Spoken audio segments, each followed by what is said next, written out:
3 дня остается до выборов президента России. В Якутии тем временем завершается подготовка избирательных участков. Все они начнут работу в 8 утра в пятницу. Узнаем главное из брифинга Центра избиркома.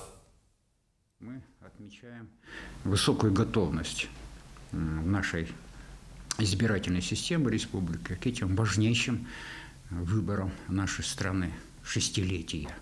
В период тех угроз и тех вызовов, безусловно, мы прекрасно понимаем, и наши члены, все участковые комиссии прекрасно понимают ту ответственность, которая на них возлагается. И все те мероприятия, которые были проведены до сегодняшнего дня, я чуть-чуть остановлюсь на этом, они четко, ясно показывают о состоятельности этого утверждения. На сегодня во всех 333 избирательных участках из 790 функционируют стационарные металлодетекторы, оставшихся будут работать стационар.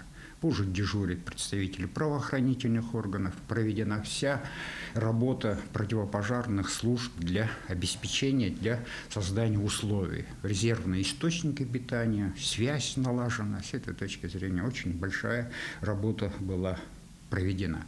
Участковые комиссии, наши представители, 2500 человек практически обходили, информировали своих избирателей о предстоящих выборах, отвечали на те вопросы, которые возникали, уточняли списки избирателей, рассказывали о формах голосования. Мы сегодня обошли практически 299 тысяч домовладений, вернее квартир и частных домов, где проживают наши жители. Информирование конкретно каждого конкретного избирателя у нас состоялся разговор с 449 тысячами избирателей, что составляет чуть меньше 70% от общего количества избирателей. Следующий вопрос, который мы сегодня очень серьезно занимаемся, это организация досрочного голосования людей, которые находятся в труднодоступных и отдаленных местностях. На сегодняшний час, каждый час эта цифра меняется, мы охватили 8664 избирателя. Это в первую очередь вахтовики, это метеорологи, оленеводы, коневоды, которые не имеют возможности в дни выборов, в дни голосования подойти и принять участие в данных выборах. И этот очень серьезный большой объем работы проведено в 25 районах. Безусловно, важнейшие выборы страны, они должны быть открыты, прозрачны, строго следовать по букве закона и должны быть легитимны. Видеонаблюдение будет установлено в 283 участковых избирательных комиссиях.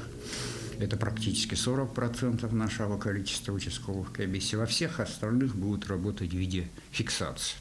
Республика находится на территории 3 часовых поясов, страна 9. И таким образом мы скажем о результатах голосования на территории нашей республики к утру 18 марта, тот же день, к вечеру.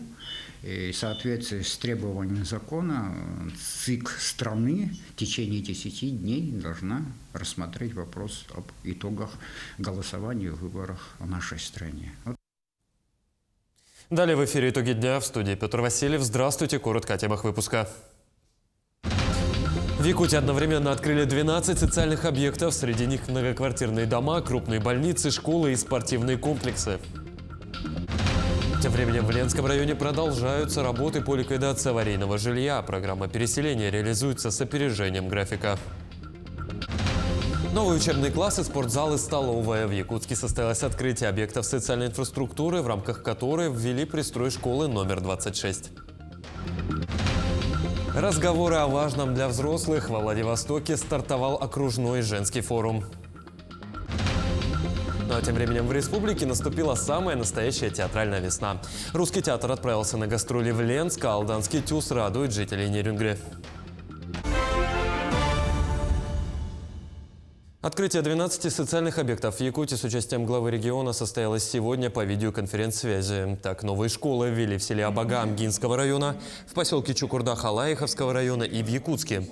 Кроме того, в селе Туара-Кюэля Татинского района в торжественной обстановке был открыт детский сад. Ну а жители села Хатас и Чурапча отныне будут заниматься спортом на новом спортивном объекте.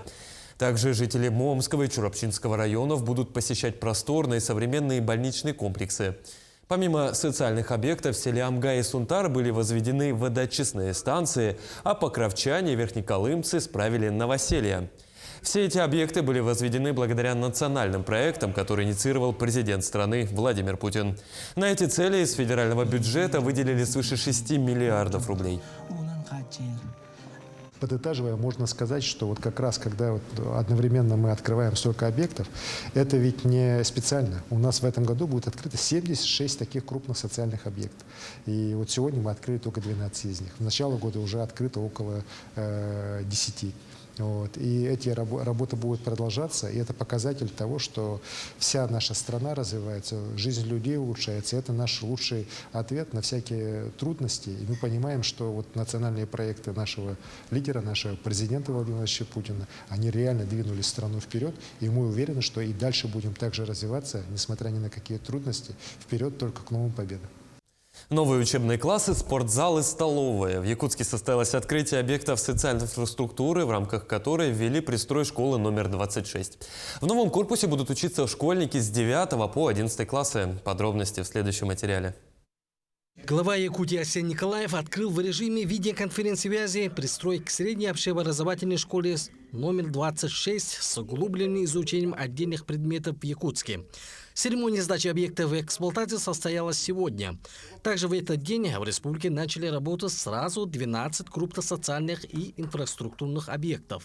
Это школа, пристрой к одной из самых наших таких перенаполненных, скажем так, школ города Якутска, к 26-й школе.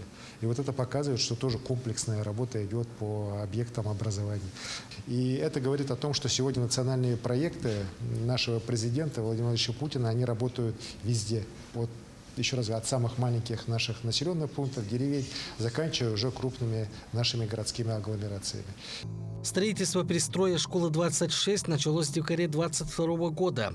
Чуть более чем за один год был построен новый корпус в школе. В новом трехэтажном здании 315 мест, общей площадью около 4300 квадратных метров.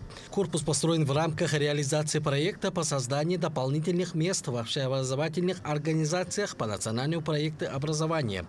Кроме того, в основном здании школы выполнен капитальный ремонт в рамках федеральной программы модернизации школьных систем образования. От имени учащихся, учителей выражаем огромную благодарность и президенту Российской Федерации, главе и правительству Республики Саха-Якутия, окружной администрации, ну и, конечно, строителям за вот этого пристроя.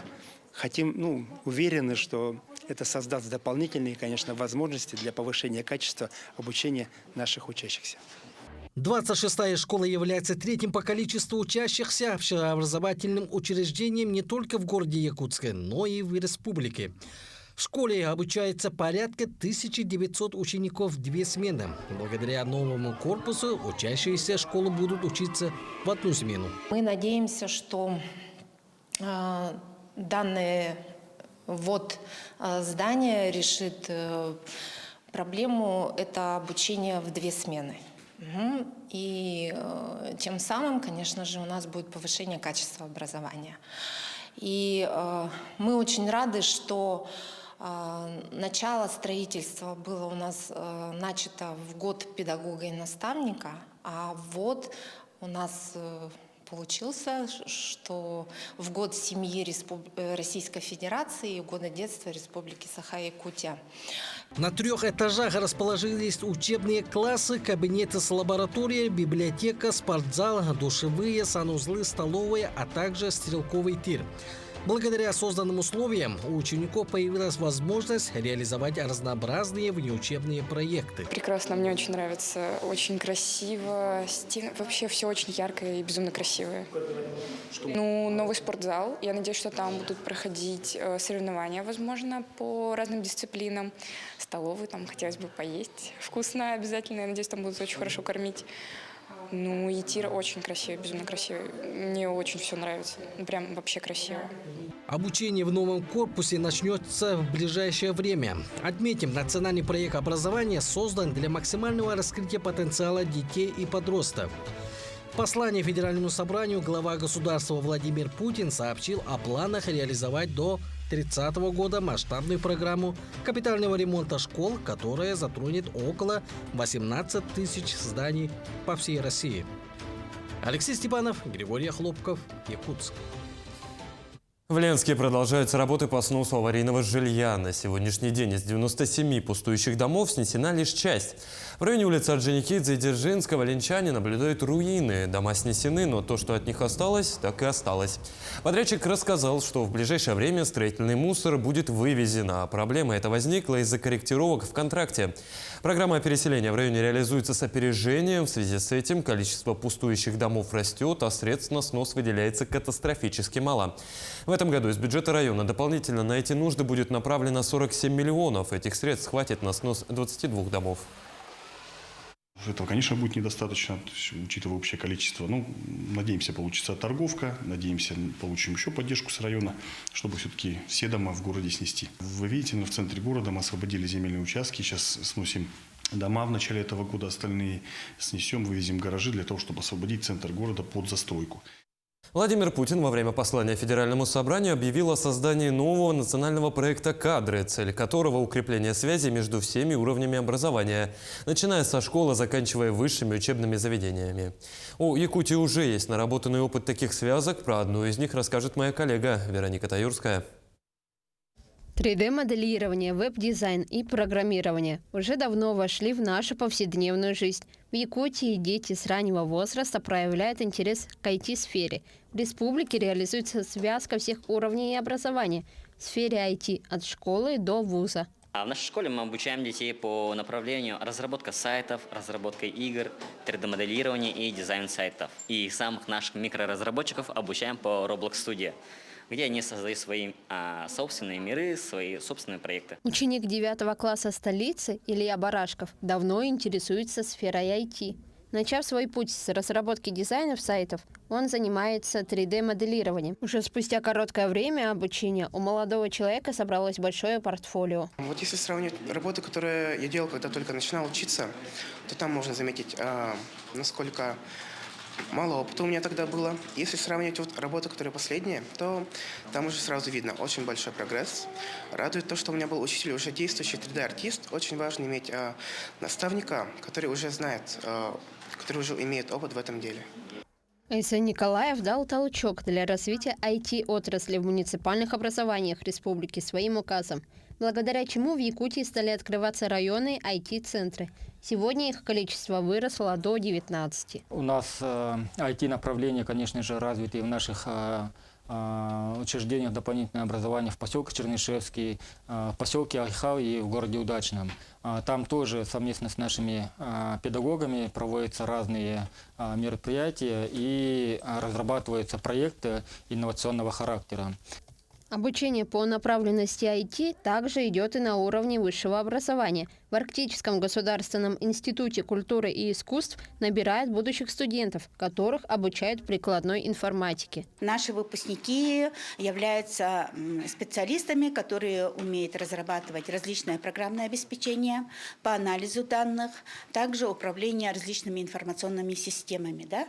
И в основном наша работа, так как мы являемся кафедрой внутри Института культуры и искусств, в сфере цифровой трансформации наша кафедра является, можно сказать, самой актуальной, потому что мы сейчас по научной теме занимаемся именно цифровизацией культурного наследия народов Арктики.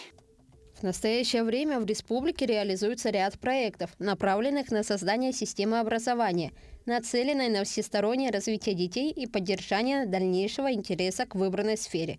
Вероника Таюрская, Григорий Хлопков, Якутск, Мирный. Интернет-портал ЕКТ.ру начал свою деятельность с 1999 года и со временем расширился, став большим и популярным.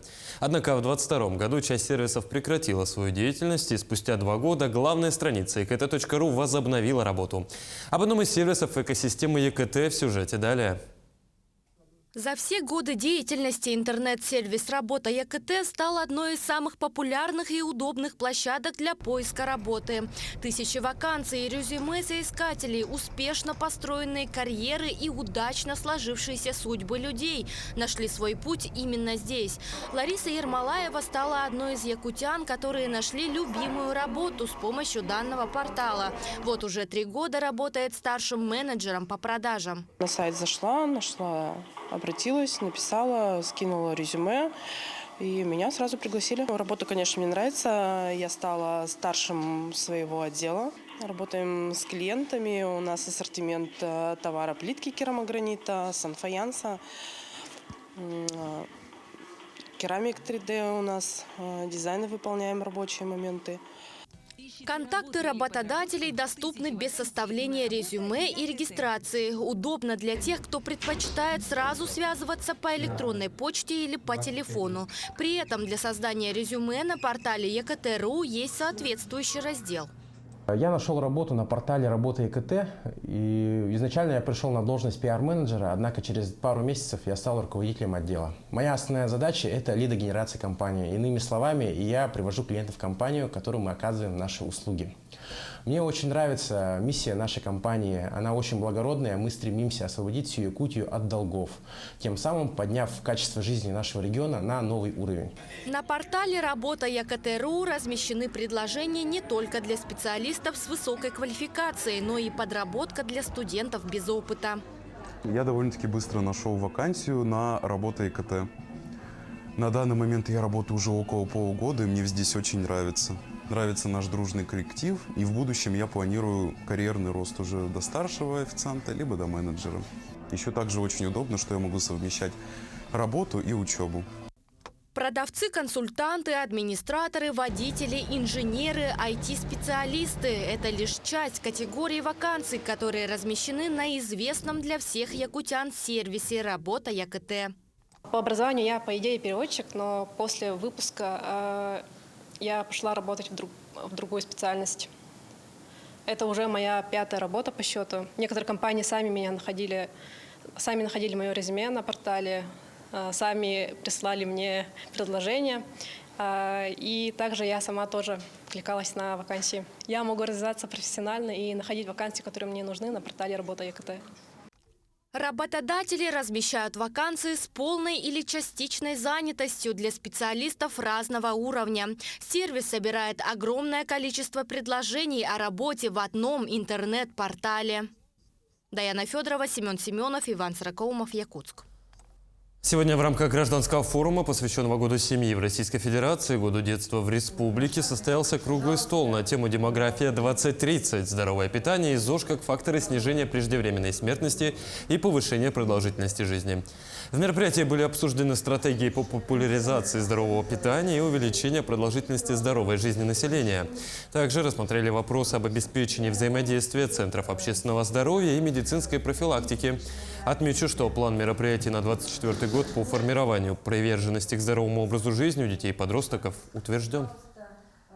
В центре мы услышали такие цифры, очень важные для республики, о том, что среди детского населения и до 3 лет, и в 6 лет наблюдается тоже повышенный вес у детей. Это значит, что развиваются риски заболеваемости, и в будущем это и риски преждевременной смертности через какое-то время.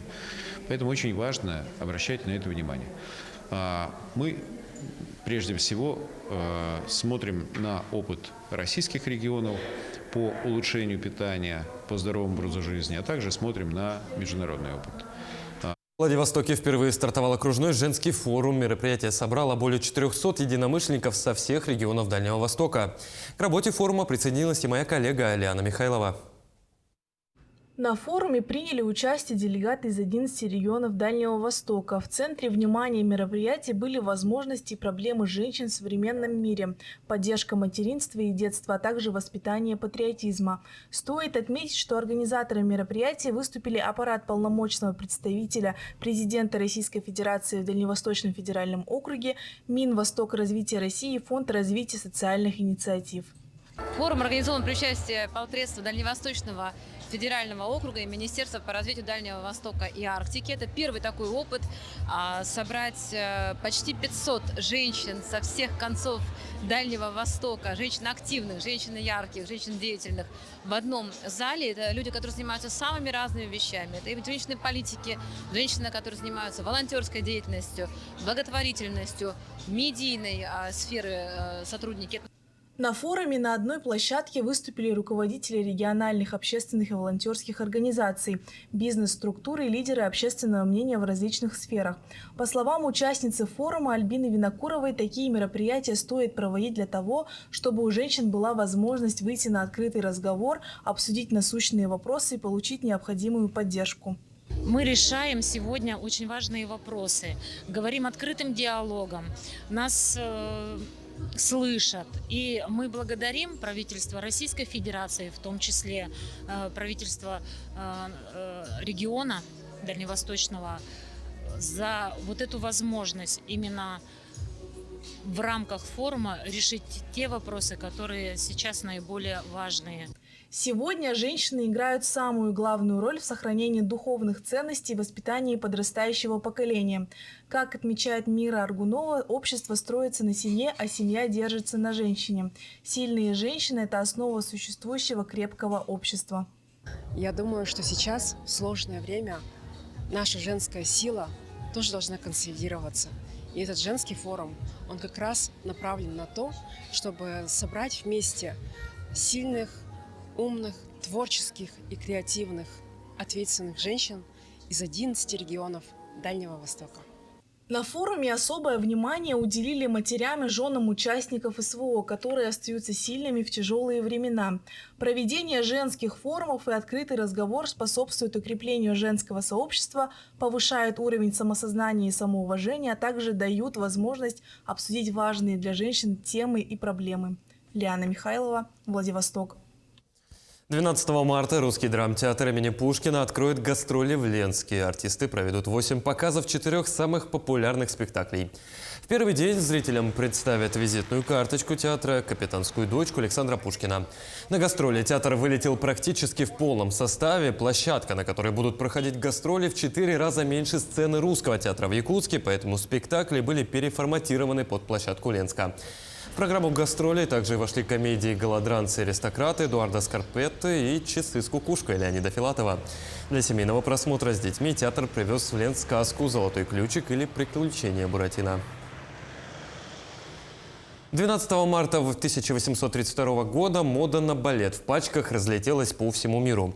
Именно тогда балерина Мария Тальони впервые вышла на сцену в костюме с пышной юбкой из полупрозрачной ткани.